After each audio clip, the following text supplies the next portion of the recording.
Hello everyone, আবার চলে আসলাম আজকে সকালে একটা নতুন ভিডিও নিয়ে।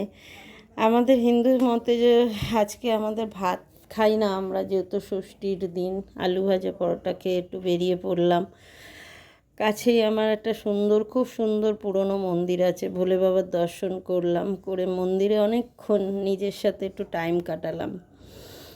তো খুব ভালো লাগলো। মন্দিরটা অতি প্রাচীন মন্দির, সবাই আসে সেখানে ফটোশ্যুট করে। মন্দিরের পার্ক আছে, সেখানে পার্কে বাচ্চারা খেলা করে। তো আমি আমার সাথে কিছুক্ষণ মন্দিরের ভেতরটাতে অনেকক্ষণ সময় কাটালাম। খুব ভালো লাগলো বিকেলটা। ভোলে বাবার দর্শন হলো, নন্দী মহারাজজি, বজরংবলী সবার সাথেই একটু দর্শন করলাম। তাদের নিজের কিছু ছবি ক্যামেরা বন্দি করলাম, আমার যেটা খুব পছন্দের। চলো টাটা।